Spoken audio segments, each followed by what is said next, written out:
বলার প্রথমে আমি স্মরণ করছি 2024 সালের আগস্টের 5 তারিখ পর্যন্ত যারা মুক্তভাবে কথা বলার পরিবেশ তৈরি করে দেওয়ার জন্য নিজের জীবন পর্যন্ত দিয়ে গেলে শাহাদতের সর্বোচ্চ মাকাম আল্লাহ যেন তাদেরকে দান করে। আমরা কিছু ভিডিও দেখতে পাচ্ছি, অনেকে বলছে তারা শহীদ হয়নি, তারা নিজেদের বুককে গলির সামনে অস্ত্রের সামনে পেতে আত্মহত্যা করেছে। তারা কাদের কাছ থেকে কি পেয়ে কি খেয়ে কথা বলছেন আমি জানি না। কোরআনে কারিমে আল্লাহ তাআলা 1500 বছর আগে জানিয়েছে।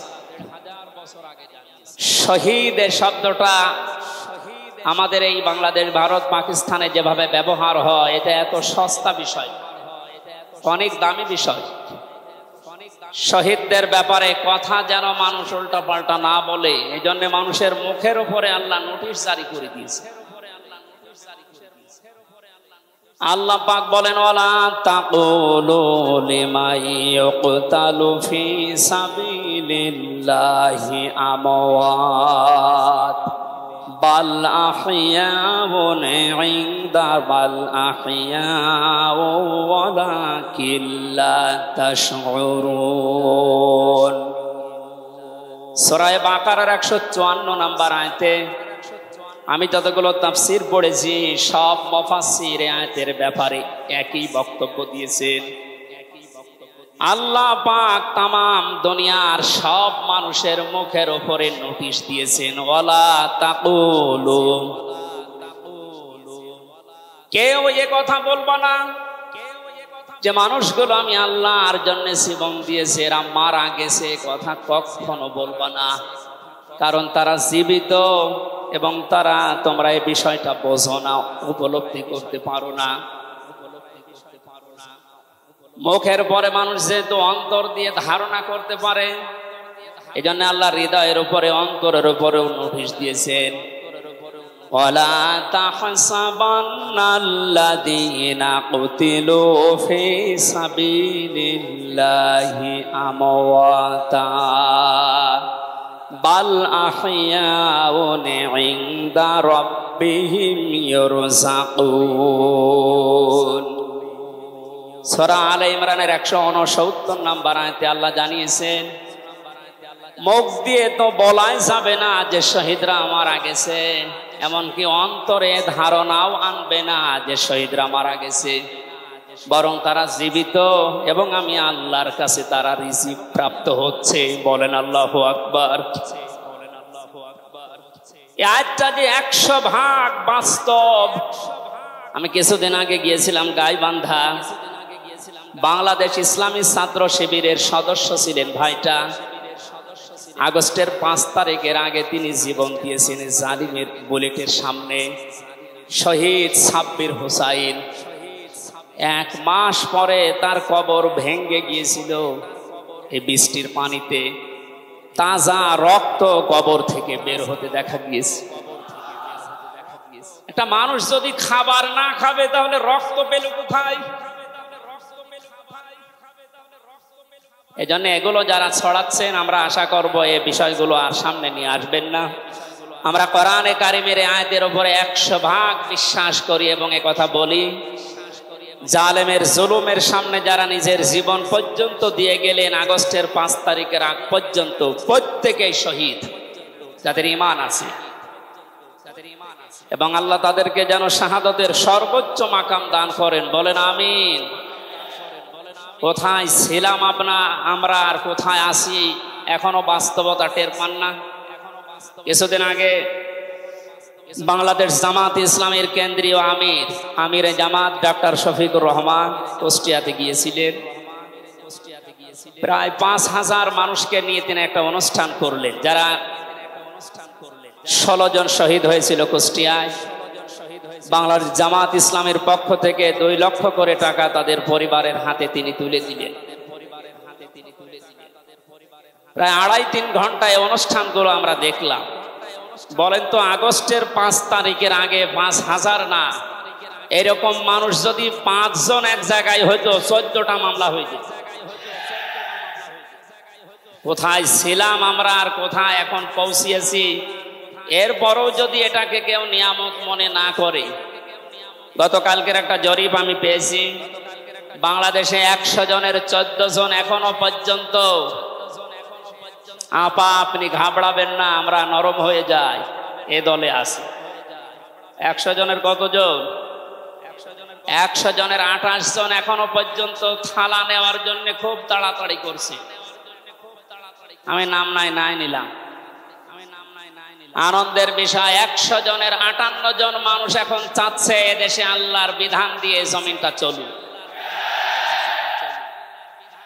আগস্টের 5 তারিখ খুব বেশি দিন যায়নি, এই কয়েকদিনের ব্যবধানে যদি এই অবস্থা সৃষ্টি হয়, এই জন্য আমার মনে হচ্ছে এদেশের অনেক মুনাফিকেরা বুঝে ফেলেছে বিষয়টা, এজন্য খুব তাড়াতাড়ি করছে যে থালা আমাদের হাতে দে।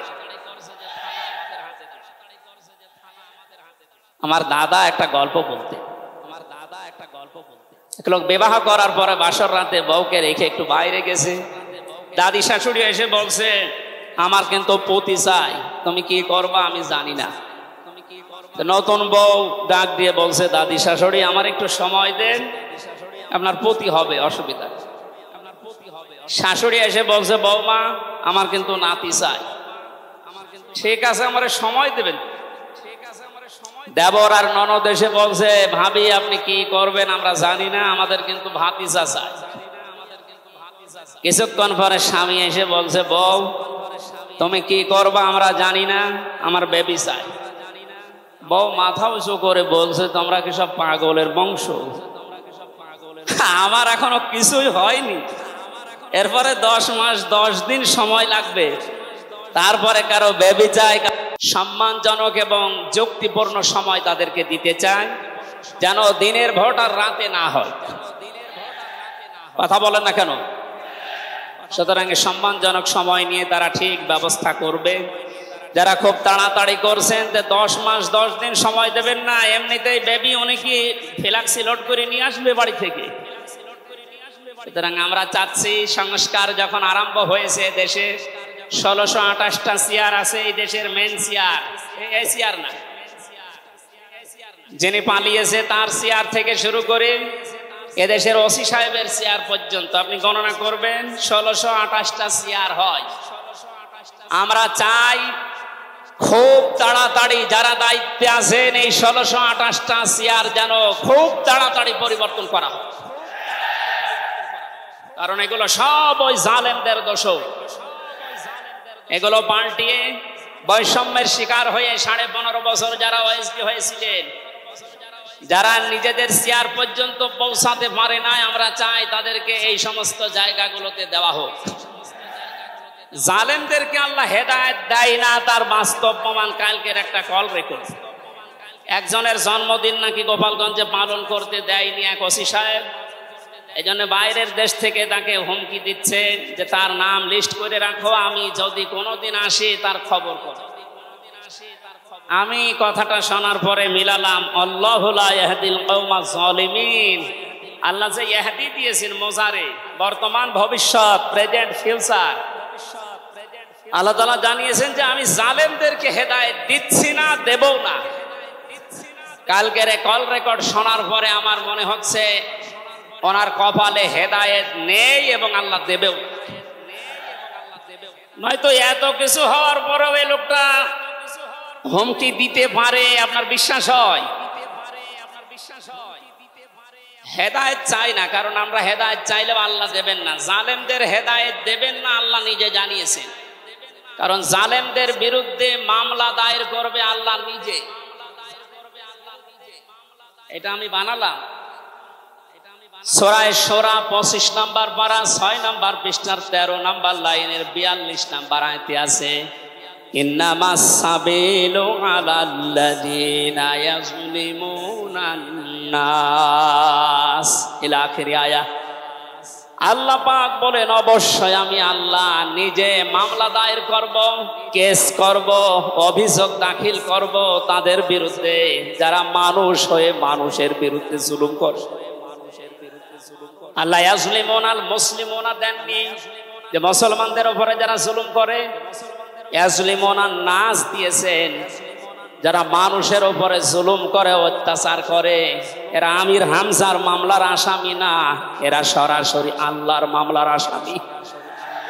1628 জন যারাই ছিলেন আপনারা কিন্তু বাংলাদেশের কারো মামলার আসামি না, সবাই এখন আল্লাহর মামলার আসামি। মামলার বাদী যত বড় হয় মামলা তত কঠিন হয় এবং জামিন পাওয়াও তত কঠিন হয়। আপনারা জানেন আমি 3টি বছর জেলে ছিলাম। আমার যে মামলা ছিল, আমার মনে হয় যদি সাজাও লাগিয়ে দিত সর্বোচ্চ 3 মাস। কিন্তু মামলার বাদী যেহেতু একেবারে আল্লাহর ওলি, এই জন্যে বহুবার মামলা সিএমএম কোর্ট, জজ কোর্ট, হাইকোর্টে ওঠার পরও বলে না, হবে না। এই কয়েকদিন আগে মামলা আমার সব খারিজ হয়ে গেছে। আমি মনে করলাম মাননীয় আদালতকে প্রশ্ন করি যে আমার এই মামলা তো আপনার কাছে 3 বছর ছিল, এতদিন তো কিছুই করেননি, হঠাৎ এখন বলছেন কোনো দোষ নেই, সব বেকসুর খালাস করে দিলাম। মামলাটা হাতে নিয়ে উনি বলছে এর ভেতরে তো কোনো মাল ম্যাটারেস নেই, কি দিয়ে বিচার করব, সব বাদ দিয়ে দিলাম। এতদিন এই কথা বললে তো আমার 3 বছর জেলে থাকা লাগে না। উনি এইটাই বলতো যে হুজুর আমার হাত বাঁধা ছিল। কি বাধা ছিল? এখন যেহেতু হাত খোলা, ন্যায় বিচার করতে পারছেন, আমরা চাই এদেশে যত চেয়ার আছে সব হাত যেন আবু সাইদের মতো এভাবে খোলা থাকে। এভাবে হাত খোলা চান না? কিয়ামতের আগে কোন জালেম এদেশের চেয়ারে আর আসতে পারবে না ইনশাআল্লাহ। সতর্ক থাকা লাগবে আমাদের। এই জন্য যারা তাড়াহুড়া করছেন আপনারা একটু শান্ত হন। আগে 10 মাস 10 দিন সময় দিন, বাসর হোক। কথা বলেন না কেন? আমি আর নিচে নামলাম না। আল্লাহ আপনাদেরকে সম্মতি দান করুন। আমি দরুদ আর সালাম পড়ছি আমাদের নবী মুহাম্মদুর রাসূলুল্লাহ সাল্লাল্লাহু আলাইহি ওয়াসাল্লামের প্রতি। আজকে সেই বিকাল 3টা থেকে শুরু করে রাত 9টা পর্যন্ত এদেশের পতিত দশা আলেমদের মুখে, ইসলামিক চিন্তাবিদদের মুখে এবং জাতীয় নেতৃবৃন্দের মুখে আপনারা নবীর সিরাত সম্পর্কে বিভিন্ন কথা শুনতেছেন। আমি লাইভ দেখছিলাম। আমার আজকের আলোচনার বিষয় রাসূল সাল্লাল্লাহু আলাইহি ওয়াসাল্লাম কেন একমাত্র আদর্শ। এই পয়েন্টের উপরে কোরআন শরীফ থেকে, হাদিস থেকে আমি 18টা পয়েন্ট বের করেছি। খুব সংক্ষেপে এর উপরে আপনাদের সামনে কথা উপস্থাপন করার চেষ্টা চালাবো ইনশাআল্লাহ। ওমা তাওফীকি ইল্লা বিল্লাহ। জবান খুলে কোরআনের এই সোনালী আয়াতটা একটু পড়ে। আউযু বিল্লাহি মিনাশ শাইতানির রাজিম। বিসমিল্লাহির রহমানির রহিম।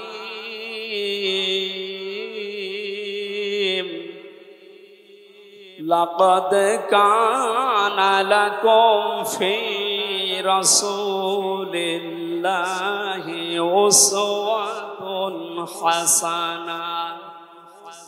সাদাকতা ইয়া রাব্বানা। সূরা আহজাব 21 নম্বর আয়াতের প্রথম অংশ আমরা তেলাওয়াত করব। আমার আলোচনার বিষয় হচ্ছে বিশ্বনবী কেন একমাত্র আদর্শ। এই পৃথিবীতে বহু মানুষকে আমরা আদর্শের সৈনিক হওয়ার ঘোষণা দিতে শুনি, তারা স্লোগান পর্যন্ত দেয় আমরা সবাই অমক সেনা, ভয় করি না বুলেট বোমা। আজকের আলোচনার পরে এটা ক্লিয়ার হবে, বিশ্বনবী বাদ দিয়ে অন্য কারো আদর্শের সেনার ঘোষণা যদি কেউ দেয়, এ মারা গেলে নবীর সুপারিশ থেকে বঞ্চিত ও চির জাহান্নামী। আমরা যেহেতু মানুষ এবং আমরা মুসলিম, আমরা জাহান্নামে যেতে চাই না। এই ছোট্ট ভুলের কারণে এই ভুলটা আজকে শুধরিয়ে নেব ইনশাআল্লাহ। সূরা আহজাব কোন সূরা বলেন তো?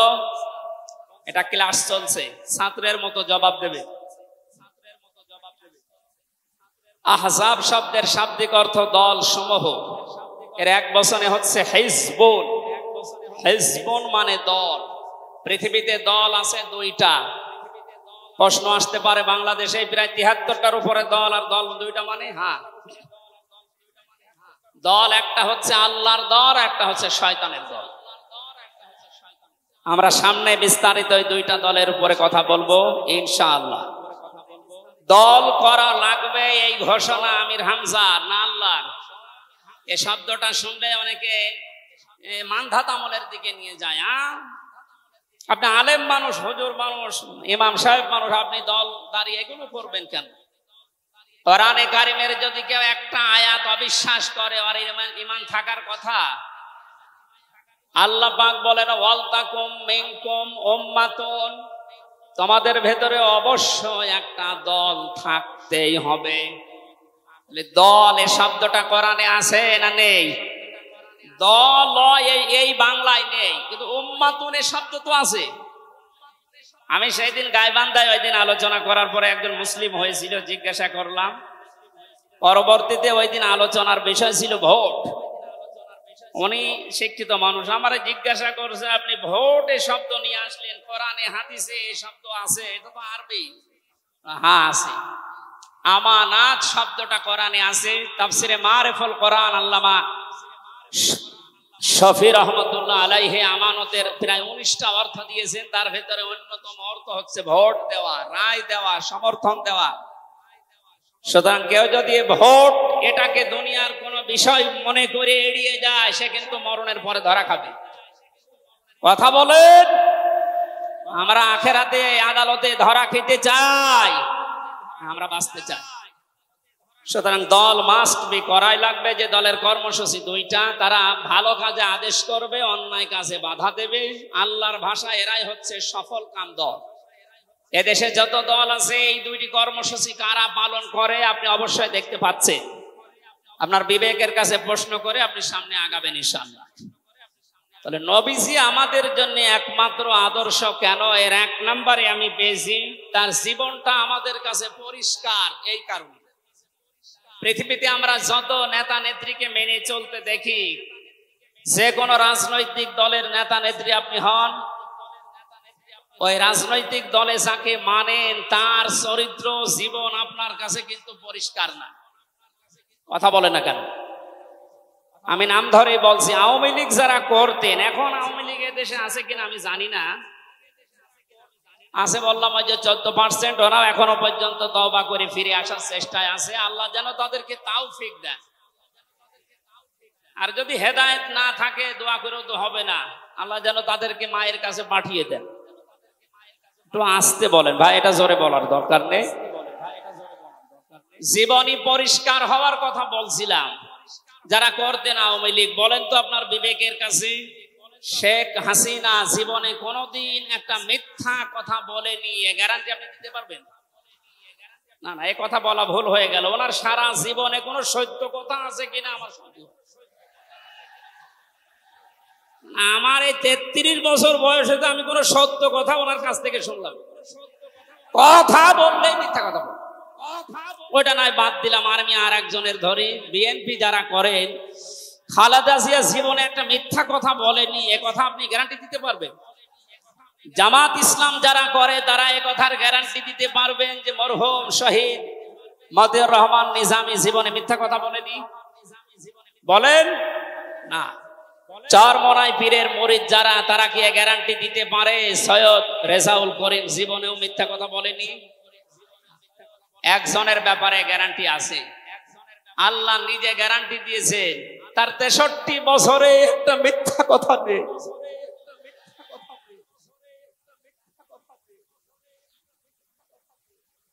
এই জন্য বিশ্ব নামে আমাদের একমাত্র আদর্শ হওয়ার কারণ এই যে জীবনে 63 বছরে একটাও মিথ্যা কথা বলেননি। জোরে বলেন আল্লাহু আকবার।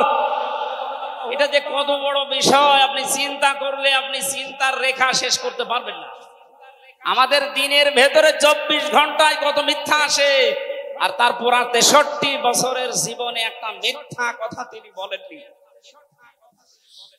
2 নম্বরে পেয়েছি আমি, তিনি উন্নত চরিত্রের অধিকারী ছিলেন। এমন চরিত্র আল্লাহ তাকে দিয়েছিলেন।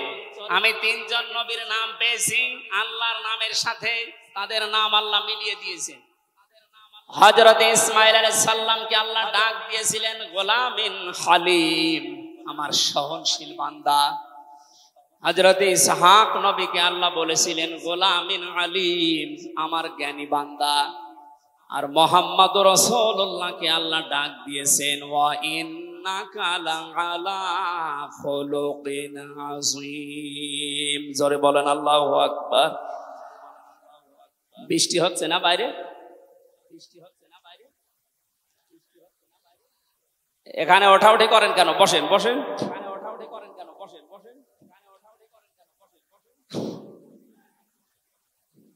এই কোরআনের আলোচনার ভেতরে কথা বললে কিন্তু গুনাহ হবে ভাই, কথা বলা যাবে না। কষ্ট হলো ওইভাবে থাকেন, কথা বলবেন না। 3 নম্বরে পেয়েছি আমি সূরা ইউনূসের 58 নম্বর আয়াতে আল্লাহ তাআলা জানিয়েছেন বিশ্ব নবী তোমাদের জন্য একমাত্র আদর্শ হওয়ার কারণ তিনি শ্রেষ্ঠ সম্পদ।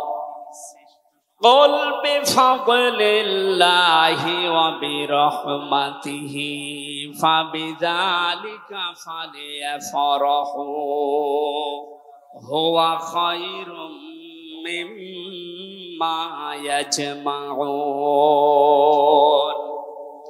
নবী আপনি বলুন, তাম দুনিয়ার মানুষেরা যা গেইন করে, যা অ্যাচিভ করে, যা অর্জন করে, যা কিছু পেয়ে আনন্দে আছে, আমি আল্লাহর কাছে এই পৃথিবীর শ্রেষ্ঠ সম্পদ হচ্ছে আপনি। জোরে বলেন আল্লাহু আকবার। সুতরাং আপনার আদর্শ পেয়েছে যারা, সে মানুষগুলো যেন আনন্দে থাকে, তারা যেন খুশি হয়। এজন্য আগস্টের 5 তারিখের আগ পর্যন্ত এদেশের 100 জনের মাত্র 15 জন মানুষ বিশ্ব নবীকে একমাত্র আদর্শ মানতেন। তারা খুশি ছিলেন, রাজি ছিলেন। মাত্র 1 মাস কয়েক দিনের ব্যবধানে এই যে 100 জনের এখন 58 জন মানুষ বিশ্ব নবী ছাড়া আর কাউকে বুঝতে চাচ্ছে না। সময়টা যেতে দিনে দেশের 100 জনের 100 জন মানুষ চাইবে বিশ্ব নবী ছাড়া কারো আদর্শ মানি না। সংক্ষেপ করছে আমাদের প্রধান অতিথি এসে পড়েছেন, এই জন্য 4 নম্বরে পেয়েছি এই পৃথিবীর ময়দানে বিশ্ব নবী মুহাম্মদুর রাসূলুল্লাহ হচ্ছেন আল্লাহর পক্ষ থেকে আমাদের জন্য, বিশেষ করে মুমিনদের জন্য সবচাইতে বড় অনুগ্রহ। সূরা আলে ইমরানের 164 নম্বর আয়াতে আল্লাহ ঘোষণা দিচ্ছেন, লাকাদ মান্নাল্লাহু আলাল মুমিনিনা ইয লাকাদ মান্নাল্লাহু আলাল মুমিনিনা ইয বাআসা ফীহিম রাসূলা ইলা আখিরি আয়াত। অবশ্যই মুমিনদের জন্য এই পৃথিবীর ময়দানে বিশ্বনবী মুহাম্মদুর রাসূলুল্লাহ আল্লাহর পক্ষ থেকে একটা অনুগ্রহ। আমরা এক একটা আয়াতের ভেতরে বিভিন্ন তাফসীর অনুযায়ী যত কথা আল্লাহ জানিয়েছেন নবীর সম্পর্কে, প্রচন্ড গরম, আপনাদের কষ্ট হবে যেন আমি খুব সামারাইজ করছি। 6 নম্বরে পৃথিবীর ময়দানে বিশ্বনবী একমাত্র আদর্শ হওয়ার পেছনে কারণ এই, তিনি গোটা জাহানের জন্য ছিলেন একমাত্র রহমত। সূরা আম্বিয়ার 107 নম্বর আয়াতে আল্লাহ এই ঘোষণা দিয়েছেন, ওমা আরসালনাকা ইল্লা রাহমাতাল লিল আলামিন। বলেন আল্লাহু আকবার। আল্লাহ আলম বলেন না যে শুধু পৃথিবীর জন্য, আলামিন যত জগৎ আল্লাহ বাজিয়েছেন আর যত জগতে আল্লাহর যত সৃষ্টি আছে, এতানাজ্জালুল আমরু বাইনাহুন্না, প্রতিটি জগতে ওই সৃষ্টি অনুযায়ী আল্লাহর বিধিবিধান নাজিল হচ্ছে। যেখানেই যেই সৃষ্টি আছে প্রত্যেকটা সৃষ্টির জন্য মুহাম্মদুর রাসূলুল্লাহ হচ্ছেন আল্লাহর পক্ষ থেকে রহমত। বলেন সুবহানাল্লাহ। সেই রহমতকে হযরতে হালিমাতুস সাদিয়া চিনেছিলেন। কোলে নেওয়া থেকে শুরু করে বাড়ি পর্যন্ত যেখানে নিয়ে গেছেন, সিরাত ইবনে হিশাম বলছে সব জায়গায় হালিমাতুস সাদিয়া বিশ্ব নবীর মাধ্যমে আল্লাহর রহমত পেয়েছিলেন। সিরাত বিশ্বকোষের ভেতরে পেয়েছি আল্লাহর নবীকে হযরতে হালিমাতুস সাদিয়া যেদিন কোলে তুলে নিলেন, হযরতে হালিমা বলেন আমার স্তনে দুধ ছিল না। মুহাম্মদুর রাসূলুল্লাহকে কোলে নেওয়ার সঙ্গে সঙ্গে আমাদের স্তন, আমার স্তন দুইটাই দুধে পরিপূর্ণ হয়ে গেছে।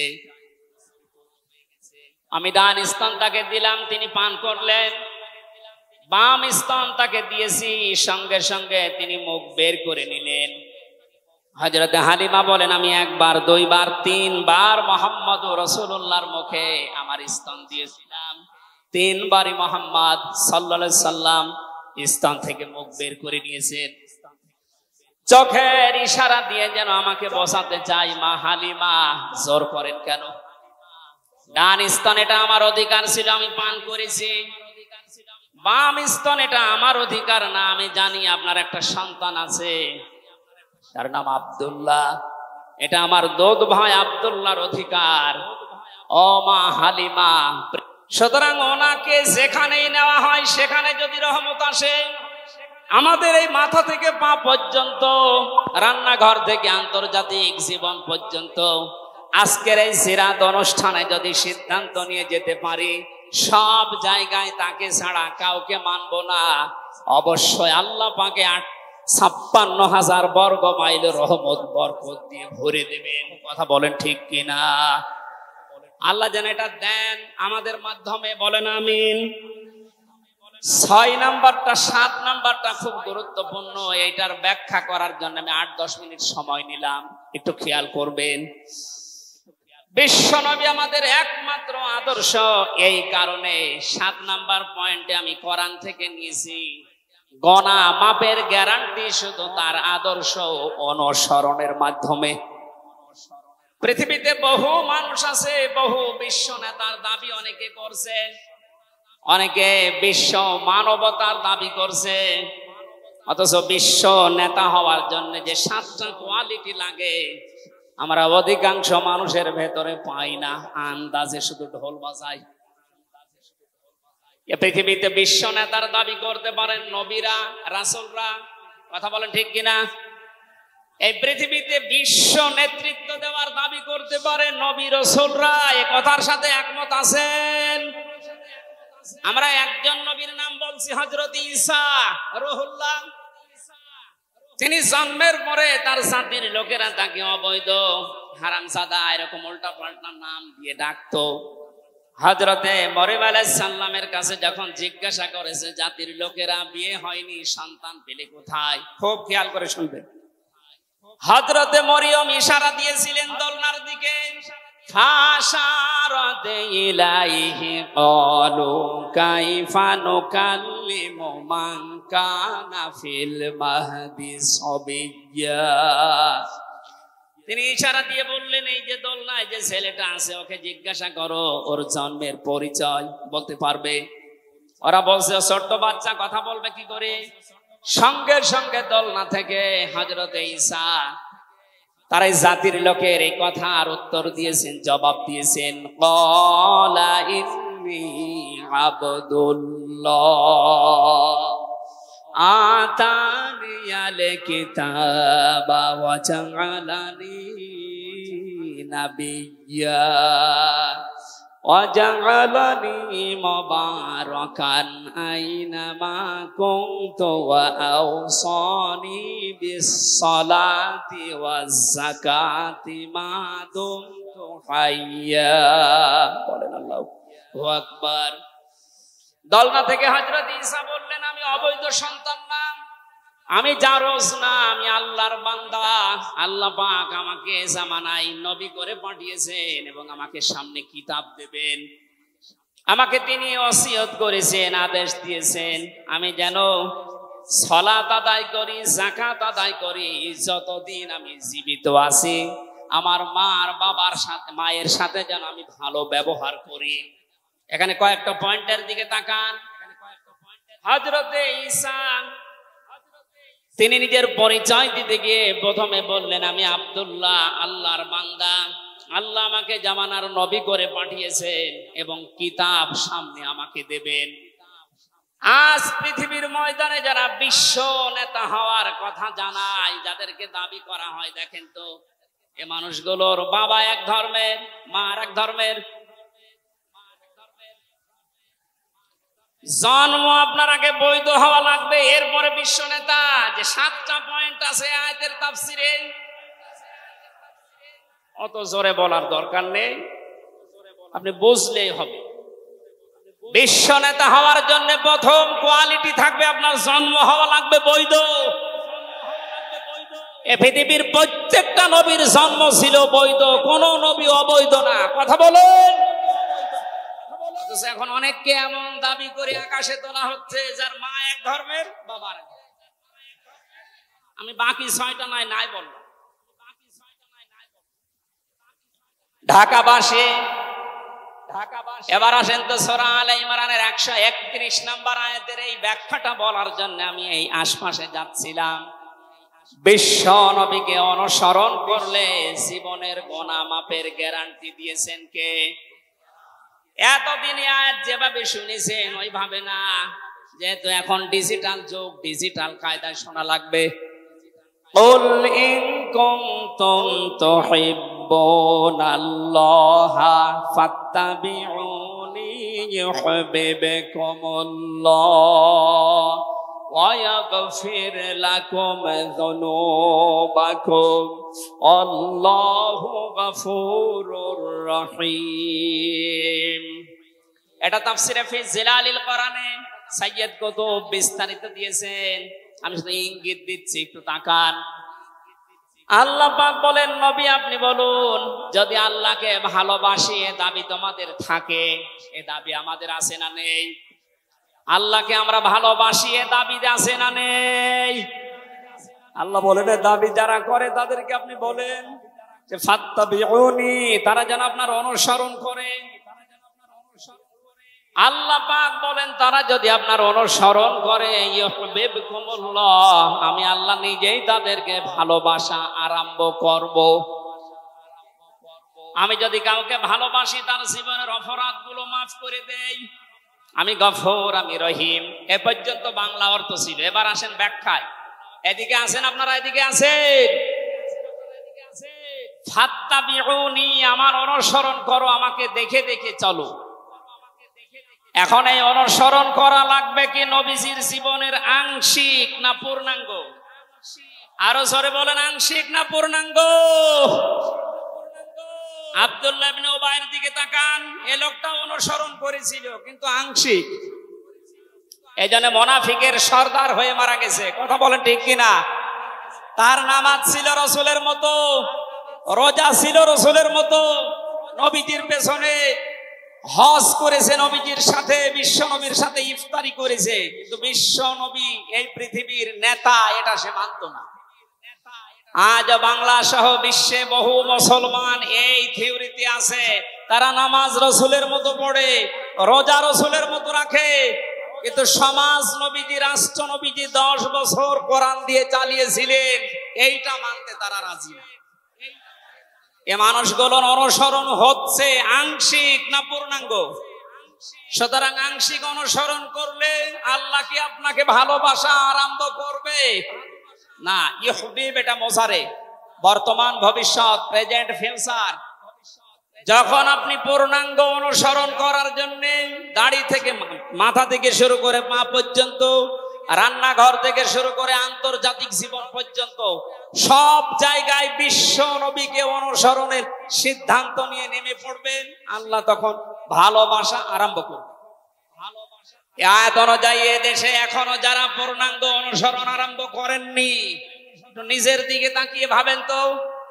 আপনি 14 বার হজ করতে পারেন, 24 বছর রোজা রাখতে পারেন, প্রতিদিন 72 রাকাত নামাজ পড়তে পারেন নফল, কিন্তু এখনো পর্যন্ত আল্লাহর ভালোবাসা আপনি পাওয়া শুরু করেন।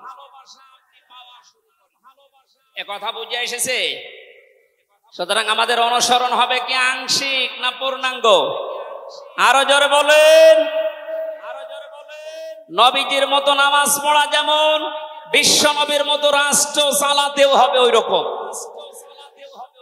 নবীজি জানিয়েছেন, মান মাতা ওয়ালাম ইয়াখযু ওয়ালাম ইউহাদ্দিস বিহি নাফসাহু মাতা আলা শুবাতিন মিনান নিফাক। যে লোকটা মরে গেল কিন্তু তার এই চিন্তা ভাবনা ছিল না যে জমিন আল্লাহর কোরআন দিয়ে চলুক, এই লোকটা মুনাফিক হয়ে মরবে, কেউ তাকে বাঁচাতে পারবে না। অথচ এই হাদিসটা সামনে নিয়ে বাংলাদেশে আমরা এখনো অনেককে নামাজ পড়া, রোজা রাখা, দাড়ি রাখা, জব্বা গায়ে দেওয়া মানুষকেও মুনাফিক হয়ে মরার সম্ভাবনা দেখতে পাচ্ছি। কথা বলে ঠিক কিনা?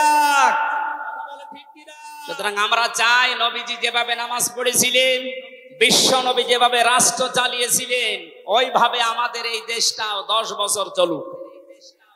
আমিরে জামাত ডাক্তার শফিকুর রহমান কয়েকদিন আগে ঘোষণা দিয়েছেন 15 বছর লাগবে না, মাত্র 10টা বছর আমাদের হাতে দেন, আমরা গ্যারান্টি দিতে পারি এই দেশের মানুষকে।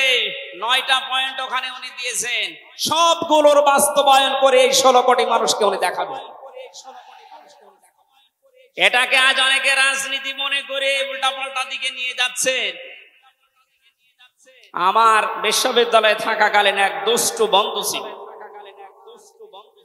10 বছর নবী কোরআন দিয়ে রাষ্ট্র চালিয়ে বলতে পেরেছিলেন খায়রুল কুরুনি করনি, আমার যুগ শ্রেষ্ঠ যুগ।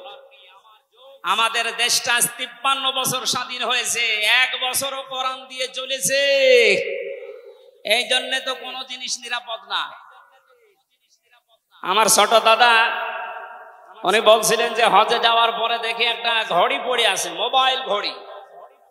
চিন্তা করলাম নেব না, মনের ভেতরে ভয়, যদি ধরা পড়ে যায় তাহলে তো মানুষ, এ দেশে তো ধরা পড়লে আবার হাত কেটে দেবে। দেশে যাওয়ার পরে মানুষ বলবে হাজী সাহেব চোর, এই ভয়তে নিলাম না। কি করি, অতক্ষণ দাঁড়িয়ে থেকে কেউ নেয়ও না, কারো পায়ের নিচে পড়ে আবার নষ্ট হয়ে যাবে। তুলে নিলাম এদিক ওদিকে তাকিয়ে, হারানো জিনিস যেখানে জমা দেয় ওই জায়গায় জমা দিলাম। ওনারে জিজ্ঞাসা করলাম ভাই মোবাইলের দাম কেমন হবে? উনি আমারে বলছে ইয়া হাজিউল হজ্জা তাইনা বিলাদুকা, হে হাজি দেশ কোথায়? দাদা বলে জি তুমেন বাংলাদেশ, বাংলাদেশ থেকে এসেছি। আপনার বাংলাদেশের টাকার মান অনুযায়ী এই ঘড়ি মোবাইলের এটা দাম হবে 72,000 টাকা। কত? 72,000 টাকার মোবাইল পড়ে আছে, ঘড়ি কেউ নিচ্ছে না। এদেশে থাকবে? বলেন। সাধারণ মানুষের কাছে থাকা দূরের কথা, দরবেশের কাছে থাকবে 36,000 কোটি টাকা। আমার মনে হয় আমার 33 বছরের জীবনে গণনা করেও শেষ করতে পারবো না। পদ্মা সেতু আর একটা বানিয়ে এখনো 4,000 কোটি টাকা রাষ্ট্রে থেকে যেত। কথা বলুন, দরবেশ যদি এই করে, যেগুলো ধরবেশ ওগুলোর চরিত্র কি বলে? এই জন্য এই বন্ধুটা আমারে বলছিল, আমি রামজা, আমি কুষ্টিয়া থেকে যাচ্ছিলাম ঢাকাতে, একটা নর্মাল কোচে চড়ে হঠাৎ আমার পেটে গন্ডগোল। সিরাজগঞ্জ রোড পার হওয়ার পর ড্রাইভারকে বললাম যে ভাই একটু দাঁড়ান, আমি নেমে যাব, আমার পেটে গন্ডগোল। ড্রাইভার বলছে গাড়ি থামবে না, একেবারে জায়গা মতো থামবে। আপনার যদি বেশি অসুবিধা হয় তো পেছনে সিট খালি আসে, বসে বসে আল্লাহ আল্লাহ করে। বলছে আমার পেটে গন্ডগোল, একে আল্লাহ আল্লাহ থামে। পেছনে যে দেখি কয়েকটা সিট খালি পড়ে আছে, ওই যে পলিথিন দেয় বমি করার জন্য, একটা নিলাম। 2 সিটের মাঝে বসে ওই কাজ করলাম। চিন্তা করলাম এটা যদি রেখে চলে যায় তাহলে আমার তো বদনাম হয়ে যাবে। পকেট থেকে একটা সাদা রুমাল ছিল, ওইটা বের করলাম, টাইট করে বাঁধলাম। পেছনের চালানা খুলে ফেলে দেব, আল্লাহর ইশারা পেছনে আসছিল মোটরসাইকেল ওলা। পড়বে কি পড়বে একেবারে মোটরসাইকেলের সামনে। বলছে জানলা দিয়ে তাকিয়ে আছি, দেখলাম মোটরসাইকেল ওলা এদিক ওদিকে তাকিয়ে, ও মনে করছে নতুন রুমালে থপ করে পড়লো কি। এই রুমাল যখন নতুন, ভেতরের জিনিসও মনে হয় নতুনই হবে। ও বলে তুলে নিল, ও বাড়ি যে টের পাবে যে কোন নতুন জিনিস। এই জন্য বলছে হামজা, আমাদের দেশে পায়খানা পর্যন্ত নিরাপদে নেই, এর বাস্তব প্রমাণ আমারটা। অথচ আমিরে জামাত গ্যারান্টি দিয়েছেন চুরি থাকবে না, শুধু পায়খানা না, 36,000 কোটি না, 36 পয়সাও চুরি হবে না। 10 বছরের জন্য ছেড়ে দেন দেশটা। আপনারা ওনার সাথে একমত কিনা? কারা কারা ওনাদের হাতে দিতে চান দেখি? লিল্লাহে তাকবীর।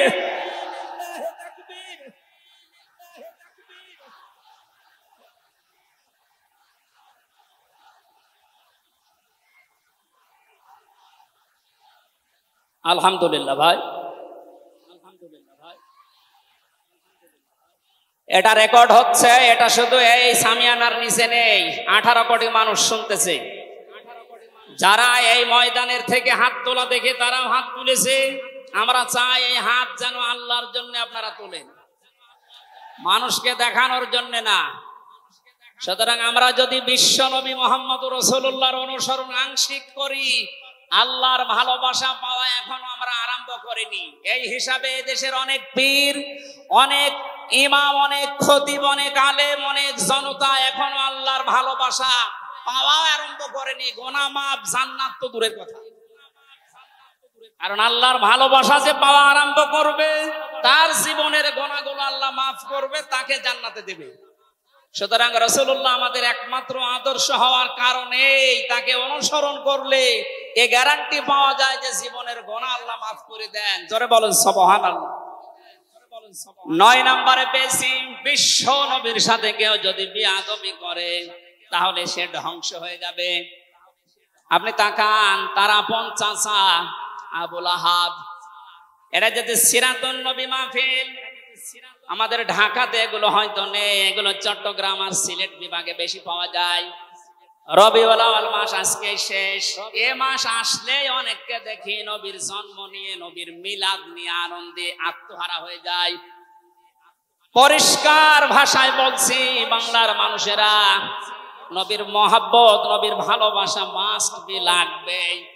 কিন্তু নবীর জন্ম নিয়ে, নবীর মিলাদ নিয়ে যদি কেউ শুধু আনন্দ করে মেতে থাকে, নবীর আদর্শের কোনো খোঁজ নেই, আপনি এই মুহূর্তে জেনে নিতে পারেন যে আপনি জাহান্নামী।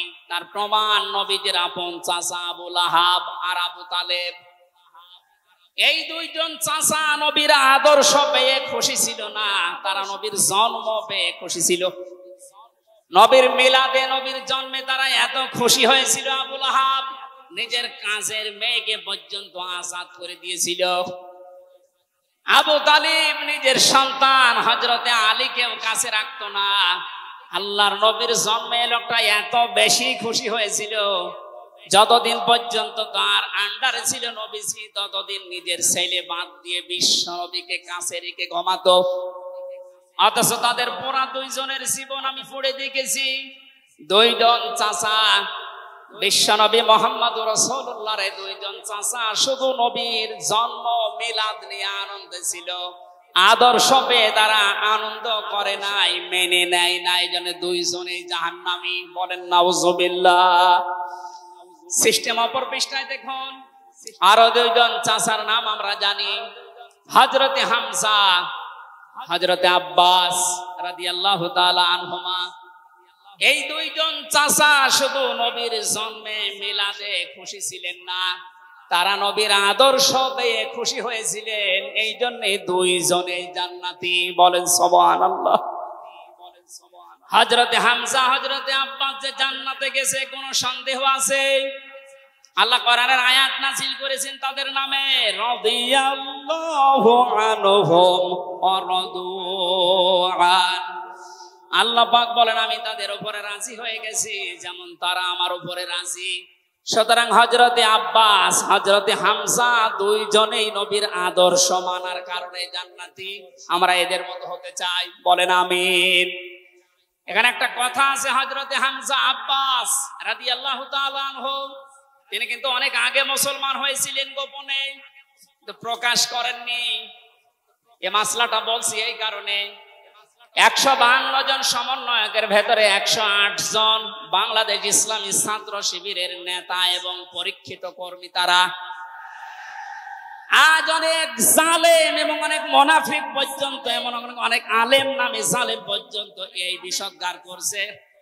নাম যেহেতু দেখেছে ছাত্র শিবির, এই জন্য তাদের চুলকানি। কেন ওরা এতদিন পরিচয় প্রকাশ না করে এই কাজ করলো? ওরা মুনাফিক, ওরা শয়তান। যেখানে বিশ্বজিতের মতো হিন্দু সে রেহাই পায় না, সেখানে পরিচয় দিয়ে মার খাবে। সুতরাং সাদিক সাহেব এবং এস এম ফরাদ ভাই সহ যারা পরিচয় গোপন করে এই জালেমের বিদায়ের জন্য এই বিপ্লব আমাদেরকে এনে দিয়েছেন, তাদেরকে প্রত্যেক থানায়, জেলায়, রাজধানীতে সংবর্ধনা দেওয়া দরকার।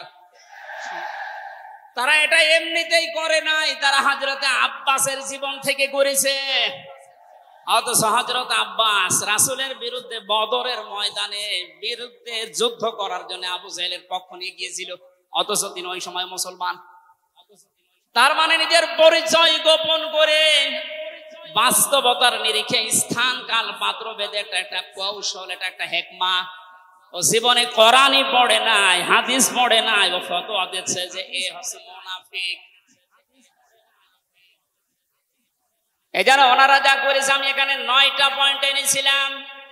সাদিক সাহেব ভাই সহ, এস এম ফরাদ ভাই সহ 108 জন যা করেছে, সব নবীদের থেকে, নবীর মাদের থেকে, নবীর সাহাবীদের থেকে, নবীদের চাচার থেকে শিক্ষা নিয়ে এই হিকমতটা অবলম্বন করেছে। আল্লাহ তাদেরকে যেন সর্বোচ্চ মাকাম দান করেন, বলেন আমিন।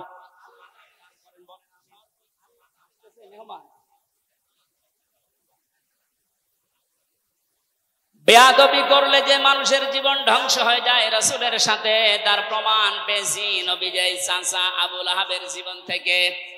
বিশ্ব নবী যখন সাফা মারওয়া এই পাহাড়ের উপরে উঠে দাওয়াত দিচ্ছিলেন, এই লোকটা ডাক দিয়ে বলেছে, তাব্বালাকা আলিহাজা জামাতানা ইয়া মুহাম্মদ, হে মুহাম্মদ তুমি ধ্বংস হয়ে যাও। তাফসীরের কিতাবে সূরা লাহাবের তাফসীরে পড়েছি, আবু লাহাব মুহাম্মদুর রাসূলুল্লাহকে শুধু ধ্বংস হয়ে যা এ কথা বলে নাই।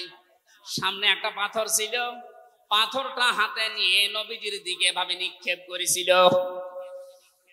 ঢাকাবাসী খুব খেয়াল করে শোনেন, এখানে আমার 2টা পয়েন্ট আছে।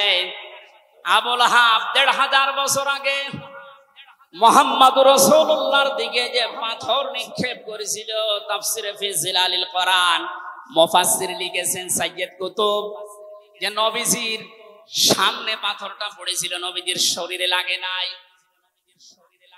আল্লাহ পাক সঙ্গে সঙ্গে তার জন্য কোরআনের আয়াত নাযিল করলেন, শুধু এই হাতের জন্য না।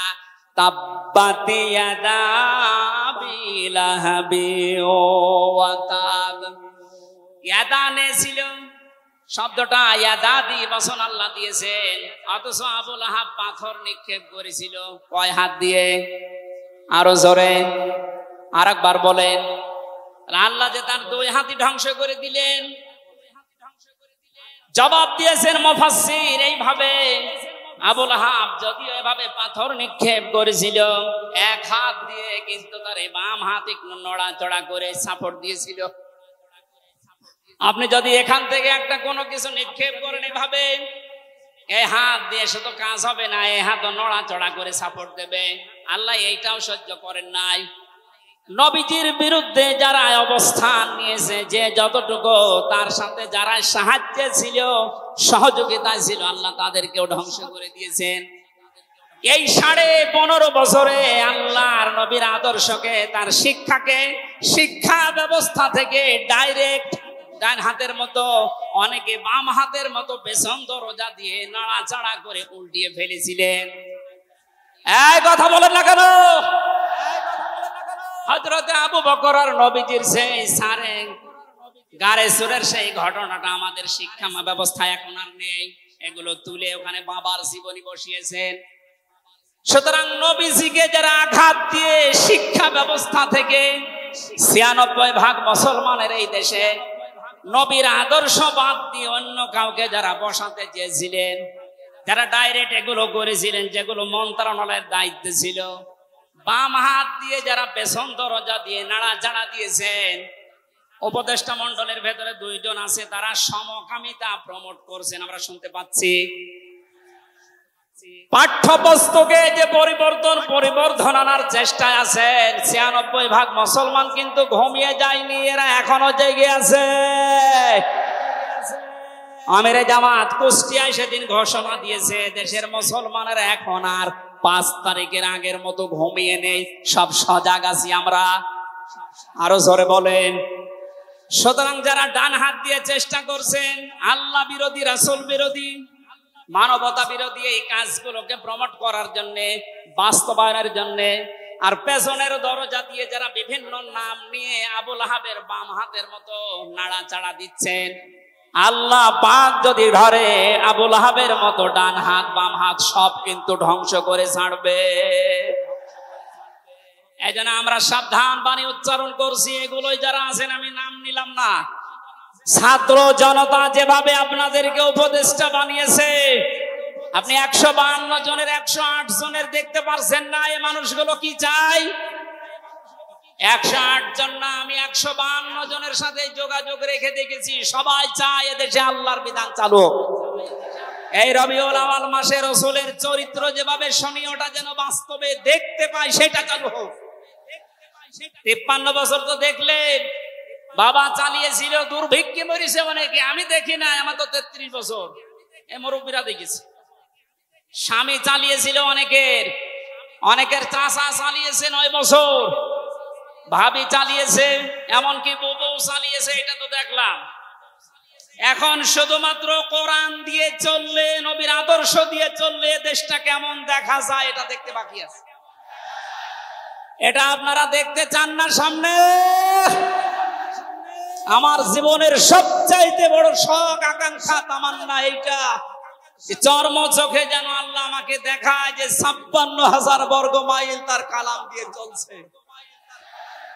এটা দিয়ে চললে যে কেমন দেখা যায়, এটা মিনি জান্নাত হয়ে যাবে। আপনি বিশ্বাস করেন এটা মিনি জান্নাত হয়ে যাবে।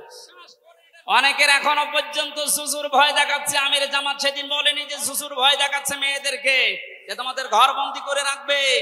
অনেকে যারা ডাল খায়, মামা বাবা খায়, লাল পানি খায়, এরা কি খাবে?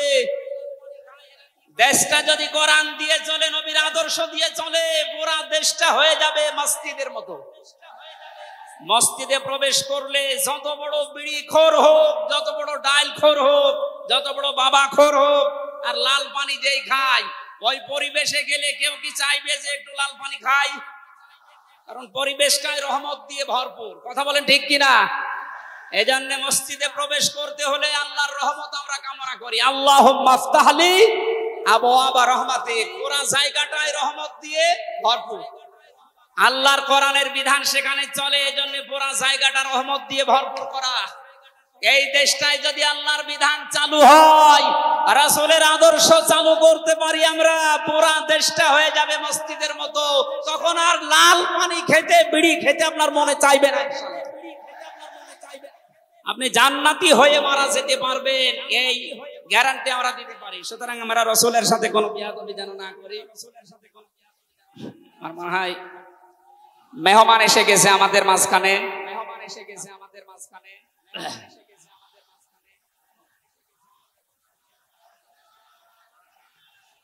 লিল্লাহি তাকবীর। আওলাদে রাসূলের আগমন, আওলাদে রাসূলের আগমন।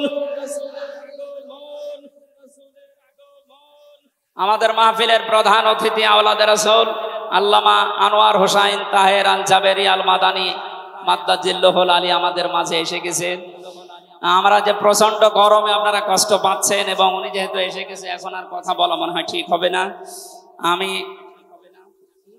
এখানে যা বসা আছে সব আমার উস্তাদের উস্তাদ, এই জন্য আমি কথা বলতে চান, পয়েন্টগুলো শেষ করছি। 10 নম্বরে পেয়েছি তিনি শরীয়ত প্রণেতা, হ্যাঁ বললে হালাল, না বললে হারাম, সুতরাং তার সম্মান অনেক বেশি। 11 নম্বরে তিনি ছিলেন দাঈ ইলাল্লাহ, তিনি ডাকতেন শুধুমাত্র আল্লাহর দিকে। কার দিকে?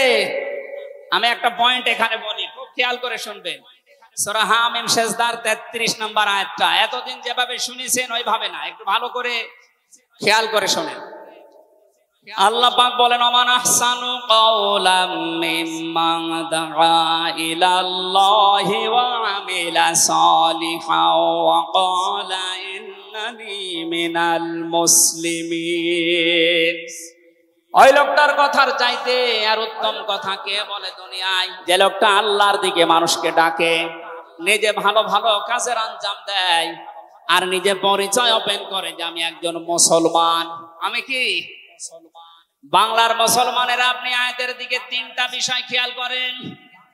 এদেশে কম বেশি আমরা 96% যেহেতু মুসলমান, এই জন্য আল্লাহর দিকে আমরা ডাকি, এটা আমি মেনে নিলাম।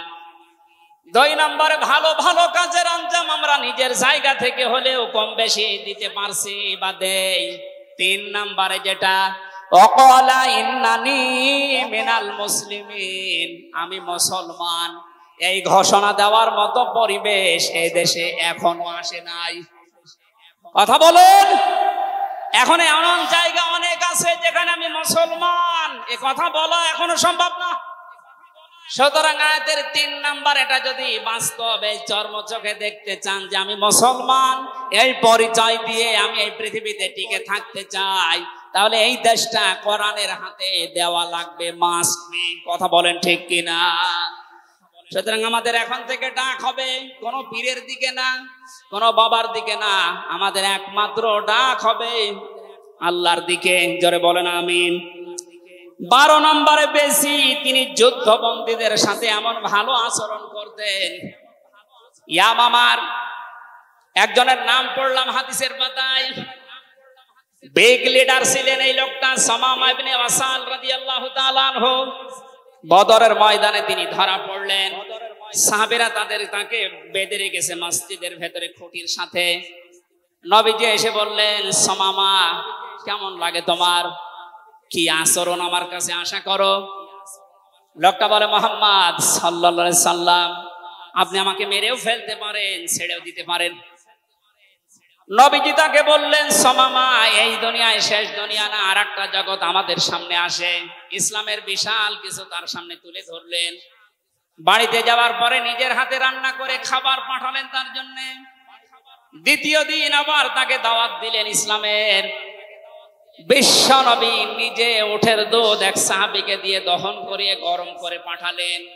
মনে হচ্ছে তিনি জামায় আদর করছেন, অথচ সে লোকটা যুদ্ধবন্দী। একটা যুদ্ধবন্দী মানুষের সাথে বিশ্ব নবীর যে আচরণ, এ পৃথিবী অবাক হয়ে গেছে। অথচ এই 15.5 বছরে যুদ্ধবন্দী না, কারাবন্দী, তাও অন্যায় ভাবে। আরে ভাই, আমার তো 3 বছর পরে যেহেতু মামলা খালাস করে দিয়েছে, আদালত কর্তৃক প্রমাণ হয়েছে যে আমি নির্দোষ, আমার কোনো দোষ নেই, তাহলে আমার মামলার আয়ু থেকে শুরু করে একেবারে ওই উপর পর্যন্ত যিনি পালিয়েছেন, এ পর্যন্ত যারা জড়িত ছিল, আমি চাই তাদের প্রত্যেকে যেন 3 বছর জেলে থাকে। এইটাই নাই বিচার হবে। এই কথা বলে না কেন? আমার জন্য 3 বছর, ব্যারিস্টার আরমানের জন্য 8 বছর, 11 বছর। কত বছর? আপনি যে চট করে ঢুকে পড়বেন, আগে 11 বছর থাকেন, এরপরে।